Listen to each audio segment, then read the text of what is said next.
Good morning again. The world got used to fast-growing China. Just a little. The world got used to fast-growing China and also our industry. In the last one decade, fueled by the investment-led growth strategy of China, the steel industry doubled its size in the last 10 years. Most of these capacity additions come from China, and China today becomes a giant country that produces and consumes around 50% of world steel. And this growth of the industry brought an endless appetite to steel raw materials. One of our suppliers, which was a big name in the industry, named in quotation China as a vacuum cleaner. China was ready to pay and buy and consume what was available on the market.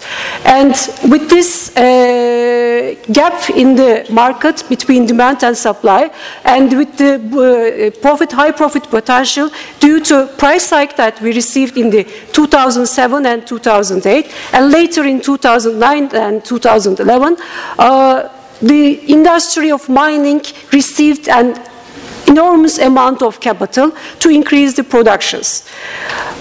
After this boom, coming back to our current situation, 2013 gave the initial signals of change, and 2014, as we acknowledge today, was a beginning of new normal. By saying new normal, it was more a shift of China from an investment-led growth strategy to a growth-led growth strategy. This change, this macro change, interestingly, when last year in 2014, the steel industry was under depressed, the world has the shortage of chocolate. And because the raw material of steel, iron ore, was decreasing by 40%, the raw material of chocolate, which was cocoa bean, received increase in value by its price by around 38% when compared with last year. This was a macro change, and putting this macro change aside and looking in details really what happened last year, Chinese domestic steel consumption stagnate in terms of growth and stayed in the same whereabouts of 2013.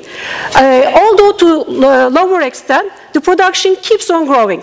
And that happens, the market ends up with extensive amount of steel in the domestic market.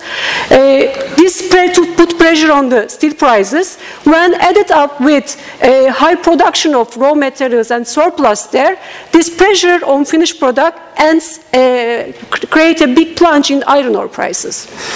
This plunge in iron ore prices, the Chinese industry benefited from here because they are very much spot buyers. Unlike the world, they are more into, they do the business with their initial prices, not like a quarter average or a month average. Therefore, this change in iron ore prices completely in the same instant reflects its cost, and China used this ability to increase its exports because there was no demand in the local market. And this low-priced Chinese exports create a disruption in the steel industry, putting a pressure on steel prices globally, and this at the end put pressure on raw material prices again. And as a result, let's say what we didn't know last year when we were forecasting it, honestly speaking, the industry kind of forecast the growth, the stagnation, the Chinese growth consumption. But we a bit underestimate the size of the new capacity additions in the supply part. This was because the high operational efficiency bring forward some of the productions, and also last year there was the winter conditions were much less severe, enabling Australia to ship more, enabling domestic iron ore producers in China to dig more. Therefore, the supply was above our expectations, and with this realities in play, last year in steel sector raw materials, we experienced a turbulent year in terms of volatility and sharp price declines. In summary, these are mostly because of the mismatch between demand and supply and the pressure on steel prices. This is critical. The pressure on steel prices is also an important factor there. But you can also explain the situation in a more macro way. This is kind of a natural commodity cycle where high revenue potential and scarcity of resources brings more investment to the industry, creating surplus and decrease in prices. In comparison with iron ore, coal entered to this cycle much more early because coal is much more easy to dig out and add volumes to the tonnages. Therefore, beginning from the midst of 2013, the coal prices, the coking coal prices in the global world decreased and come to the production cost level of the producers. And at the end, what happened? Around 40 million tons, which equates roughly 15% of total seaborne trade, got out of from the sector. The sector puts endless efforts to decrease down their production costs. Today, although these efforts are still an extent, 50% of coal producers are still making loss at operational levels. And there are now initial signals that maybe the trend is going up. Iron ore, similarly, the assumption, the belief in the market is the correction, the rebalancing will be from the supply side. Maybe a minor change, but the expectancy is in 2 years' time, around 40 million tons of iron ore will be out of the market just because of producing lower grades, depletion. And this is maybe a minor change, but the big change will come from the costs. Although the general belief is the iron ore producers' costs are so low, they will be selling whatever they produce. Yes, that is true, but that is true for only 5 players in the market. And that is only true at this point of time for 60 to 50% of total production belonging to that 5 producers. Therefore, what the threat is going to be at these cost levels, the next year will be, if these cost levels, the price levels stay, next year's problem will be sustainability of the purchasing, because some of the producers will give up at the end. And the threat is also because of these cost levels, and because we already have the announcement that some of the producers are cutting their production, there will be consolidations in the market where the power of major players will increase. And what happens if the power of major players increase? Today we have a very similar situation in high-grade iron products, including iron ore and pellet. Because their supplier base is more limited, whatever the price is, the price of these high-premium products keep on increasing. Therefore, the future threat is with the supply concentration, there will be more inherent volatility. And at the end, as I suggest, this is going to be where the market is going to rebalance. And as for the scrap, scrap is more hard to explain, honestly speaking, because iron ore is more China-driven, and there are endless reports on that. Scrap is a bit different because scrap is dominated and also affected by US market and EU. Because US market consumes also, yes, it's one of the biggest exporters, but it's also one of the biggest country that consumes scrap.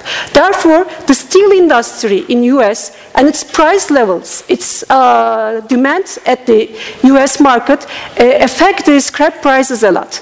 Therefore, is there a correlation between iron ore prices and scrap prices? Maybe in the long term, in a mid to long term, it's true because they have the substitution effect.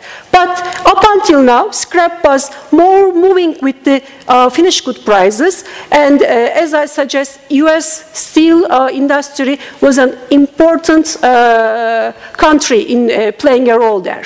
Therefore,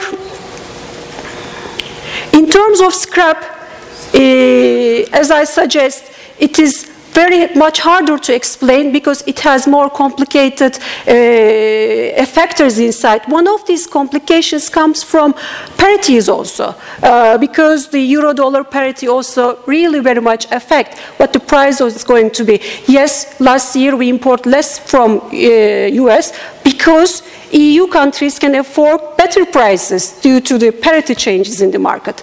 Therefore, at the end, for all raw materials, coking coal, iron ore, and scrap, the other important parameter is the role of governments. Because, for example, for scrap, its future usage will be very much dependent on the emissions and some of the environmental rules and regulations that the government can bring.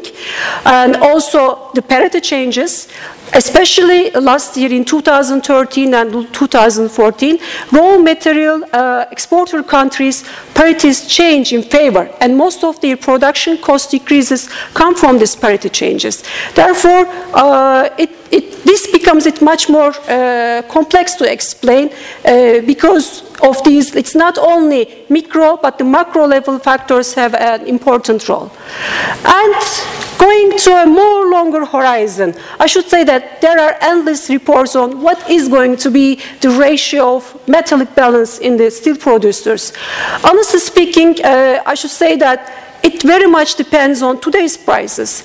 If the today prices of iron ore stayed in this same whereabouts, then there will be no motivation to invest. This will at the end change where I said the investments will go and will change the longer term horizon in terms of the metallic burden in the steel industry. Therefore, today's prices will make up our future usages, and also today government regulations and rules, changes, policies will also be another important factor there.